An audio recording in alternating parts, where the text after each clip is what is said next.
welcome back to today's personal finance show here on Dublin City FM with me, Paul Merriman from AskPaul.ie. I have a female entrepreneur sitting across from me in studio today, and I'm really excited about this interview today. We have Susie Goggins, but most of you might know her from a work point of view as Susie Monaghan, as she is the daughter of the late Tom Monaghan from Monaghan's Cashmere.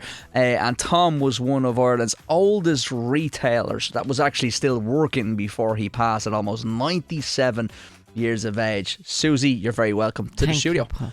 Thank you for having me. And you're in the hot seat today. I am in the hot seat. A little bit nervous, I'm not going to lie. You'll be fine. Let's have a good chat about business, especially for females and entrepreneurs and aspiring business people, whether you're male or female, or anyone that's thinking of getting into business. But like I said, I did want to kind of really home in on the female entrepreneur part as well, because I think it's amazing what you've achieved to date. So can we just go back to beginning maybe of Monaghan's Cashmere and talk about when your dad set up the business initially back in 1960, so going back 64 years ago, a different Dublin, a different time. I'm presuming you've heard all the stories from him. What was it like and what happened and how was the business founded? So Dad started off as a sales rep for a company called Todd Burns, I believe, and he was a sales rep travelling around the country selling his wares or selling their wares. But on his travels, he saw a gap in the market. And the gap in the market was really knitwear, and particularly cashmere. So for a durable, timeless, luxurious product, he saw this market and he decided, I'm going to go for it and open a business. And he did that in 1960s in the old Grafton Street Arcade, which is now part of Marks and Spencer's, but it was right next door to the old Switzer's originally. Oh, very good, very good. Yeah. It's amazing because when I think of 1960s Dublin in my head, I don't think luxury, I don't think cashmere. From what I would kind of look back in and see pictures wise. So he was kind of ahead of his time, because even luxury items, I know it was obviously a much smaller demographic and maybe for those sales as well. So he definitely went very niche for the time, didn't he? In fairness. He did, but he would tell you he was lucky, but I think he was just very clever and he saw the gap in the market and went for it. And I think his personality helped a lot. Right, okay. And he built relationships with people. And that is what helped to grow the business. Let's talk about the relationships. I love you mentioned that already. So from a relationship point of view, last week, I think it was a week before, I think it was last week, the American football teams were in town playing the Aviva Stadium. I presume you've seen a big uptake in business because you have a really special relationship with American tourists and American families that even get stuff online from you and still come back to the shop after decades. So that's really unique in business today, I feel. Yeah, well, we're on third and fourth generations of families, and we have a huge relationship with the American market. But it's not only the Americans; it's worldwide now. Right. But we do have the children and the grandchildren of the originals. And when you mention American football, Dad was very good friends with Art Rooney, who owned the Pittsburgh Steelers. And even as a child, I remember Dad going into the shop and all the players would be in there, and we still have one of the game balls that where the Pittsburgh Steelers won the championships. Wow. So we still have that. That's actually in my house. Wow, that's amazing. Yeah. So, but again, it goes back to that kind of relationship management or customer service where you have third generations and fourth generations coming back to buy cashmere. So let's talk a little bit about the cashmere then, because we're saying that it was a luxurious product back then. It was a niche business that your dad went into. It survived over 60 years, which is just amazing. But let's talk a little bit about the cashmere market. What's it like today? Is it as big as it? Is it getting bigger? Is it decreasing? Is it more men? Is it females? Is it people buying them as gifts? From a pricing point of view, obviously it wears for a long period of time, so you have to look after the garment in a particular way, I presume. So it's kind of an investment product, isn't it, really, for somebody? Well, there's a lot of things to go back on there. Right. So it is an expensive product. It is definitely more popular now. There are lots and lots of people doing cashmere where there was nobody. I think Brown Thomas or the original Switzer's may have been doing a small amount of it at the time, but no one specialised in it. Okay. So Dad was the only specialist of the time, as well as lamb's wool and the traditional Irish sweater that we were all made to wear, which was extremely itchy. But we now make the same traditional sweater, but in cashmere, so you don't have the itchiness. There's certainly a lot more people wearing it, and whilst it is an expensive product, there are some that are making it not so expensive. So you can buy you could buy a sweater for €100, €120, but not all cashmere is equal. So then it boils down to manufacturing and quality. What part of the goat is used? We would only use the neck and the belly, which is known as the duvet. That's the part that keeps the goat warm. The cheaper cashmere can come from other parts of the body. The goat. The goats majority of the goats are raised in Nepal. And if you can imagine, they're out in the plains of Nepal and their hair is getting caught in briars and it gets damaged, whereas we only use the purest part, which is the neck and the belly, known as the duvet. Okay, brilliant. Yeah, so you can get cheaper, like anything, you can get cheaper versions of the same product, but you're not going to have the same quality and the same thing. And you noticing from the shop point of view, is it more females? Is it more females coming in? Is it males? Is it a mix? Is it people buying for presents? Or every day? So Monaghan's would have been predominantly men, but that changed over the past 18 years when I came in. So I would say it's 50-50, but we have a lot of women who buy for men and men who are buying for women. There's a lot of gifting, certainly.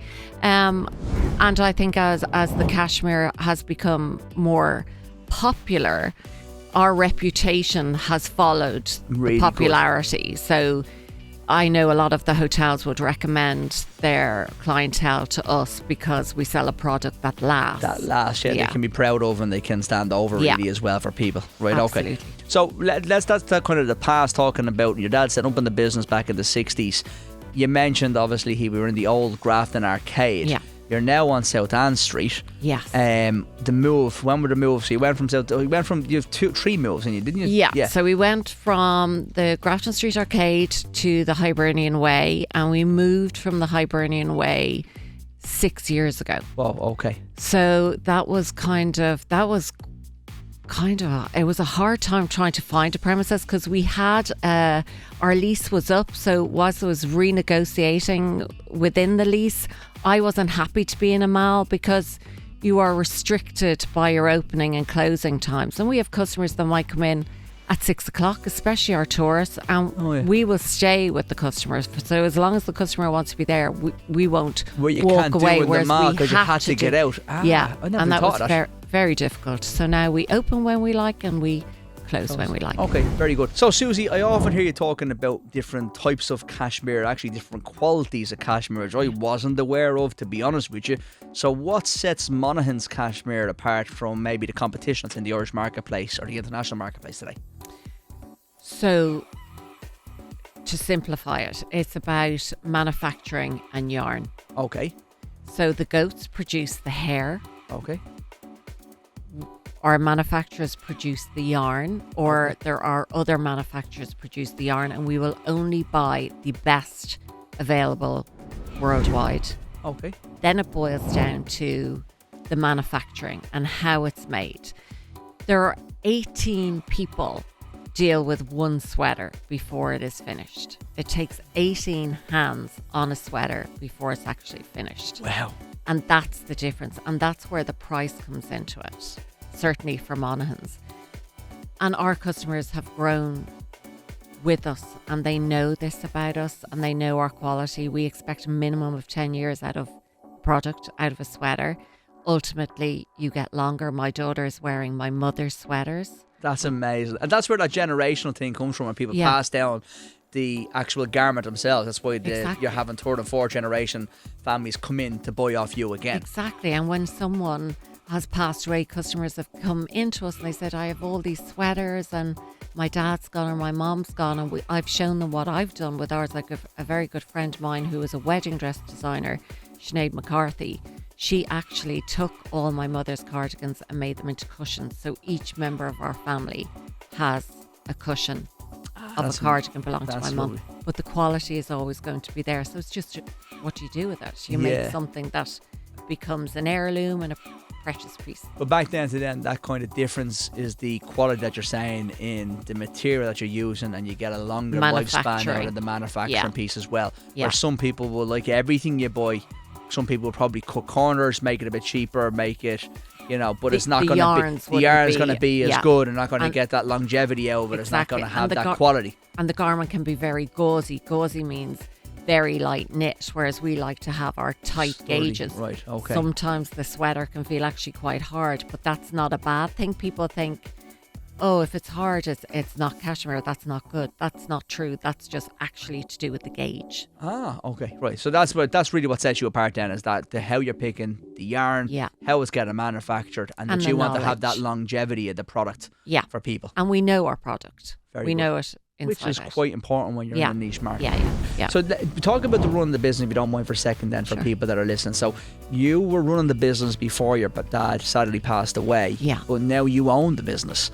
So there's a big difference, isn't there? There's a difference of running the business when your dad is still there, obviously, and now you're the owner and running it. How have you cope with the transition? Obviously, the sadness of your dad passing, aside from an emotional point of view, but just the actual running the business for a second.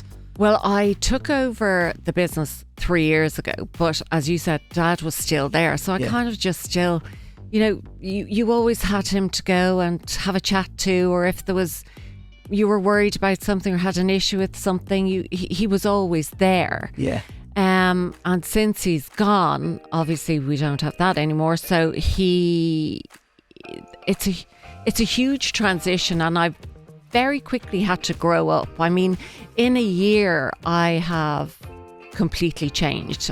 What I know about the business now in comparison to what I knew about the business then, whilst it was, I think, substantial, now I have to wear all the different hats. You have to wear your HR hat, the accountancy side of things, although I have such a great team behind me with John and Maria and Mia, who now does our content. We'll probably talk about that later, but John will take care of all the financing side, and Maria's quite good at the tech, and she's amazing with customer service. But there's all the different hats you have to wear, running the business, dealing with your landlords, negotiating the contract for that shop that we're in now, whilst our landlord was so lovely and was so gentle with me negotiating that. Like, we would sit across the table for 4 hours, and even within that I got stronger in that. I thought, no, I'm not accepting that. And Dad always said to me, you are your mother's daughter. And my mother was a strong woman, and he said, don't ever let anybody squash the strength. Right. So that's what I do. I'm a stronger person. I think I know a lot more about the business now. Very good. There's a million hats you have to wear. Paul. I think anybody listening that runs a business or is looking to run a business will certainly know.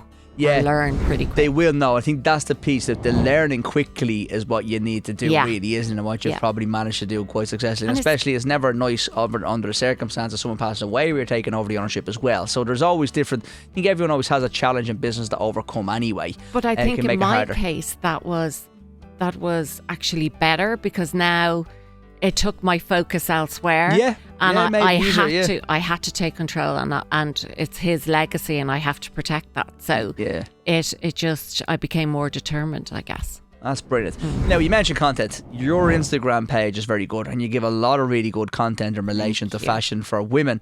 Now, I'm not just on the site looking at your content for women's fashion tips. You also do fashion tips for men. We do. And one of them in particular was quite good in relation to how a man should take their jumper off. I think before I seen this video, I was still taking my jumper off like I used to do when I was 6 years of age, reaching over my head coming in from school and throwing it somewhere. But you give very practical advice tips as well. Yeah. So let's go for the females first of all. What's in, where are they going to go for female listeners? Let's give them a little bit of fashion tips here maybe, or in relation to, let's trust people through your content and get them over to your Instagram page. First of all, what's the Instagram handle for everybody? It's Monaghan's Cashmere. Great, okay. So what type of content can they expect to see there? So we do a lot of hacks, tips, tricks. I'm someone who likes to buy something and likes to be able to wear it a lot of different ways. So now, even with one of our most popular pieces, our floral stole or our triangular stole, we now show you tips and hacks on how to style that differently. There's Okay, one. what's a stole here just for me? Okay, Anyway, so a never mind stole listeners. is like a big scarf. It's like a very huge good. scarf, but you can wear it. Women wear it wrapped around. Traditionally, they'd wear it just wrapped around their shoulders, but you can actually wear it as a big supersized scarf, or you can wear it as a top. You can wear it on your holidays. You can wear it as a skirt. There's a million things you can do. We haven't shown them all yet, but we have started to do that. So there's lots of hacks and tips for people to and do. new products. What's coming autumn, winter, you know, we're starting to put that up now. But there's lots of content there. Yeah, no, Hopefully. I think you're doing quite well in that as well, because it's very easy to sometimes get into a business and ignore the social media point of view. We grew our business quite successfully, obviously, through the AskPaul.e brand on Instagram, and you're doing the same with Monaghan's in relation to you're putting Monaghan's on the map from a social media and showing people how to do things differently.